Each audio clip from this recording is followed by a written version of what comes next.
کہ ہم کسی کو کہیں یار جلدی کر کھانا کھا، وہ جانا بھی ہمیں، وہ پھر بھی لگا وہ کھانا، یار تو کبھی نہیں رجے اس جلدی کر چلیے، یہ تو ایک جملہ ہے۔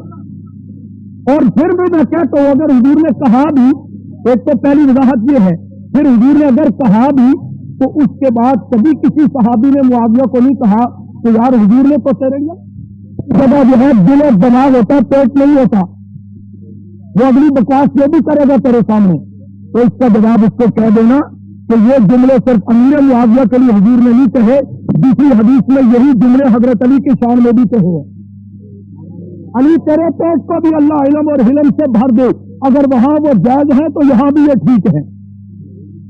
اس بات کا فرق سمجھ گئے؟ توجہ کر کہتے ہیں حضور کی زبان سے حدیث نہیں، یہ حدیث نہیں تو کیا ہے؟ فضائل معاویہ ہے یا نہیں؟ بولو۔ حضور صلی اللہ علیہ وسلم نے فرمایا احلم امتی معاویہ، جیسے آپ نے فرمایا تھا ارحم امتی ابو بکر، میری امت کا سب سے زیادہ رحیم ابو بکر ہے، اسی طرح کا نے فرمایا احلم امتی معاویہ، میری امت کا سب سے زیادہ بردبار معاویہ ہے۔ اور پھر حضور نے یہ بھی فرمایا، توجہ، حضور نے یہ بھی فرمایا اول جیش من امتی یغزون البحر فقد اوجبوا، کہ میری امت کا وہ لشکر جو سمندری جہاز کا کفر کے مقابلے میں آغاز کرے گا، میں محمد اس کو جنت کی بشارت دیتا ہوں۔ یہ حضرت حرام رضی اللہ تعالیٰ کے گھر میں آقا آرام کر رہے تھے، خواب میں رب نے اس کی نشاندہی کروائی، حضور مسکراتے ہوئے تھے، حضرت حرام نے پوچھا آقا کیا بات ہے؟ فرمایا میں نے دیکھا میری امت کے لوگ ایک لشکر لے کر کے سمندر پار جا رہے ہیں دشمن سے ٹکرانے کے لیے، اسلام کو پھیلانے اور غالب کرنے کے لیے، تو میں اللہ کے حکم سے فقد اوجبوا ان کے لیے جنت کی بشارت دیتا ہوں۔ حضرت حرام نے کہا آقا ان میں بھی شامل ہوں؟ حضور نے کہا ہاں تو بھی ان میں شامل ہے، تو بھی ان میں شامل ہے۔ اب حضرت حرام اسی سفر میں سواری سے گر کر کے شہید ہوئی، تو وہ جنتی ہو گئی حضور کے اس فرمان کے مطابق، سارا لشکر بھی جنتی ہو گیا کہ جس نے سمندری جہاز کیا سب سے پہلے، تو جو اس لشکر کی معاویہ نام کا شخص قیادت کر رہا تھا وہ اس سے علیحدہ کر دیا گیا، وہ بھی جنتی ہے یا نہیں؟ بلند آواز سے اگر وہ نہیں ہے تو ثبوت دو کہ حضور نے اس کو علیحدہ کیا ہو۔ میں اگلی بات کرتا ہوں، حضور پھر سو گئے، سونے کے بعد کچھ سلسلہ کے متعلق بھی ایک خواب دیکھا، آپ نے اس پر بھی کہا کہ یہ لشکر اور یہ جنتی، میں اس تفصیل میں نہیں جانا چاہتا۔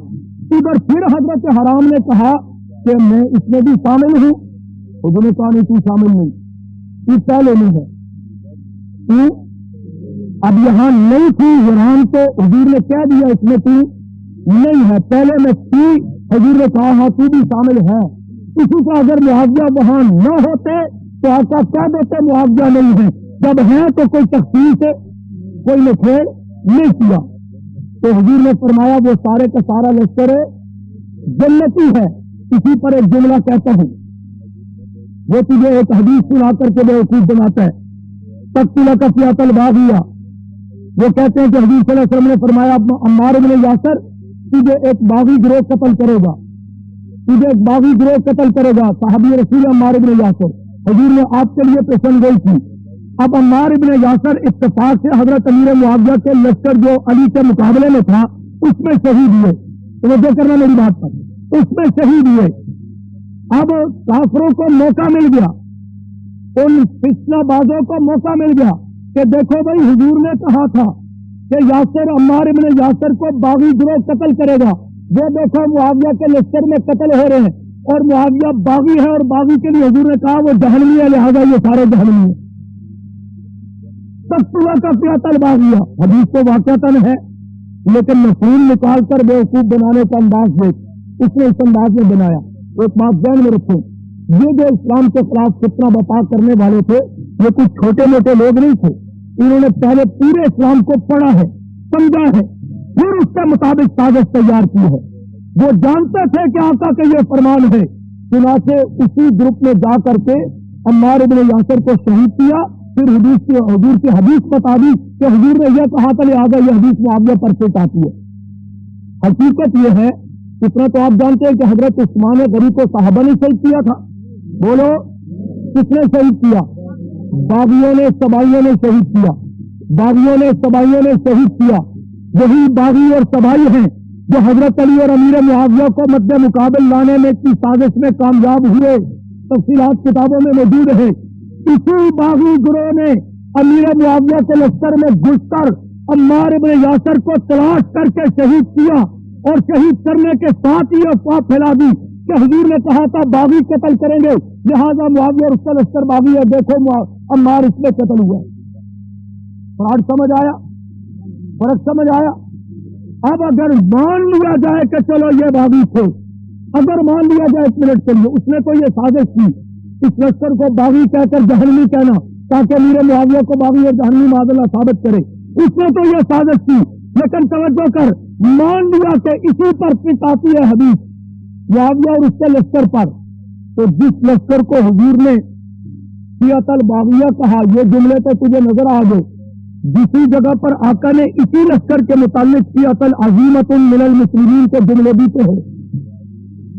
وہ کون سا موقع ہے کہ حضور اپنے نواسے حسن کے لیے پسندگی کر رہے ہیں، یہ میرا بیٹا حسن ان ابنی سید لعل اللہ ان یصلح، کہ میرا یہ بیٹا ان قریب مسلمانوں کے دو عظیم مسلمانوں کے لفظ مسلمان کہا، مسلمانوں کے دو عظیم گروہوں کے درمیان صلح کروائے گا. آپ ایمانداری سے بتائیں حضرت حسن نے کن دو عظیم گروہوں کے درمیان صلح کروائی؟ حضرت علی اور حضرت معاویہ کے لشکر کے درمیان. ان دونوں لشکروں کو حضور مسلمان بھی کہہ رہے ہیں، حضور عظیم بھی کہہ رہے ہیں، اور یہ بے ایمان تجھے کہتا کہ یہ باغی ہے. بات نبی کی مانے گا یا اس کا مفہوم مانے گا؟ بات نبی کی صحیح ہے نا. اگر یہ باغی ہوتے تو حضور مسلمان کیوں کہتے؟ اگر یہ باغی ہوتے حضور کے فرمان سے مستعد معاویہ کا لشکر ہوتا تو آقا اسی لشکر کو مسلمان کیوں کہہ رہے ہیں؟ آقا اسی لشکر کو جنت کی بشارت کیوں دے رہے ہیں؟ آقا اسی لشکر کو عظیم کیوں کہہ رہے ہیں؟ اس سے بھی اگلی بات کہ بغاوت تو نے مراد لی ہے کہ علی کے مقابلے میں بغاوت کی تھی، یہ علیحدہ بات ہے کہ اس سے پوچھا جائے، میرا اعتراض نہیں. ہم حضرت علی کو چوتھا خلیفہ اور امام برحق مانتے ہیں، یہ ہمارا اہل سنت کا اکابر کا عقیدہ ہے انشاءاللہ، ٹھیک ہے. لیکن اس کو چھوڑنے کے لیے کہتا ہوں کہ بغاوت تو اس صورت ہوتی ہے جب خلافت ہو. پہلے یہ تو بتا کہ علی کو خلافت کس نے دی تھی؟ ابو بکر صدیق کی خلافت کے لیے پیغمبر کے فرامین میں اشارے موجود اور امت نے اتفاق کیا صحابہ بنی ثقیفہ نے، اور عمر کی خلافت کے لیے حضرت صدیق نے حضرت عمر کو خلیفہ نامزد کیا. عثمان غنی کی خلافت کے لیے فاروق اعظم نے 6 آدمیوں کی کمیٹی بنائی، ان میں سے جس کو چاہو خلیفہ بنا لو. سوال یہ ہے کہ علی کو خلیفہ کس نے بنایا؟ یہ اس کے لیے ہے، یہ آپ کے لیے نہیں، دشمن کے لیے. واقعی بن حرب، مالک اصغر نقعی، عمر بن حمد، یہ دو لوگ ہیں جو عثمان غنی کو شہید کرنے والے ہیں، عبداللہ بن سبا سمیت. اور اسی واقعی بن حرب نے 5 دن تک خلافت کی مسند پر بیٹھا رہا اور نمازیں بھی پڑھاتا رہا. پھر اسی نے حضرت علی کا ہاتھ پکڑ کر آگے کیا اور تلوار کی نوک پر صحابہ سے زبردستی بات لی کہ اگر ہم کسی خلیفے کا اعلان نہیں کرتے تو ہماری خیر بھی نہیں. اگر تحقیق میں جاؤ گے تو یہ باتیں سامنے آئیں گی.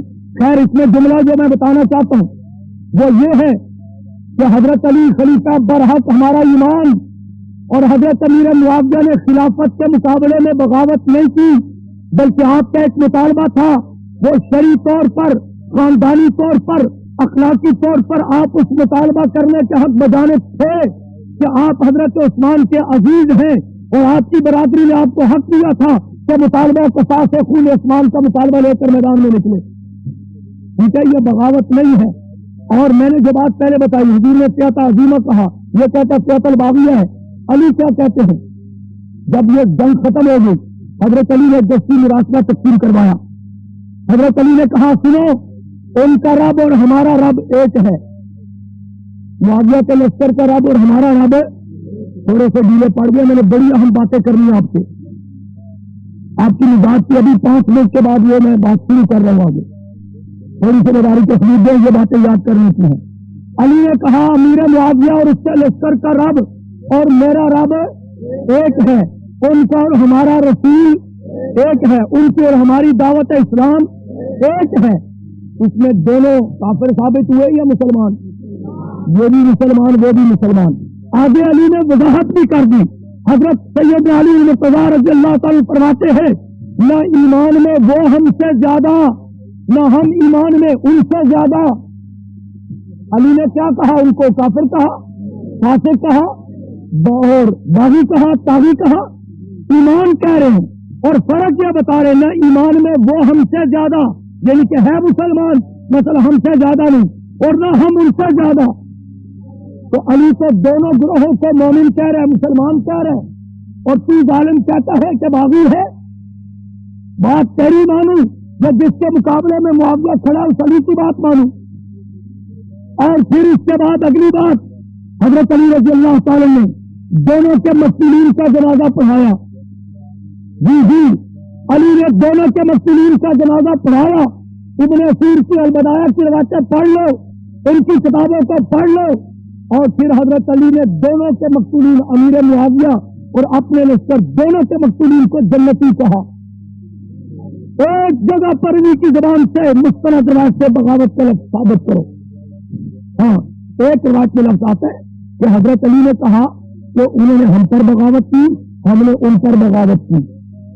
یہاں اگر اس کا لفظی معنی عربی میں باغی لفظ کا لفظی معنی مراد لوگے تو علی نے صرف یہ نہیں کہا انہوں نے ہم پر بغاوت کی۔ اس روایت میں علی کہہ رہے ہیں انہوں نے غلط فہمی میں ہم پر بغاوت کی، ہم نے غلط فہمی میں ان پر بغاوت کی۔ یہاں تو علی نے دونوں کو باغی کہہ دیا۔ بات سمجھ آ رہی ہے؟ علی نے تو پھر دونوں کو باغی کہہ دیا، اس لیے حضرت علی ان کو جنتی کہتے ہیں۔ حضرت علی ان کو ان کے جنازہ پڑھا رہے، حضرت علی ان کو مومن اور مسلمان کہہ رہے، آقا اس امیر معاویہ کے گروہ کو مسلمان اور عظیم گروہ کہہ رہے، اور یہ کہتا سیاۃ الباغیہ اور جہنمی ہے۔ بات اس میں ایمان کی مانے گا یا حضور کی مانو گے؟ بات اس کی مانو گے یا حضرت علی کی مانو گے؟ بات اس کی مانو گے یا حضرت حسن کی مانو گے؟ اگر وہ باغی گروہ تھا تو علی کا بیٹا حسن بیعت کرنے کیوں گیا معاویہ کے ہاتھ پر؟ اس باغی کو امام بنا لیا معاذ اللہ۔ اگر وہ غلط سمجھتے تو جب علی مقابلے میں ڈٹتا ہے، حسین مقابلے میں ڈٹتا ہے، حسن بھی مقابلے میں ڈٹ سکتا ہے۔ اور یہاں میں ایک نقطہ بتاتا چلا جائے، حضرت حیدری صاحب نے نشاندہی کی علی سے، راجہ علی سے، اہل بیت سے، کبھی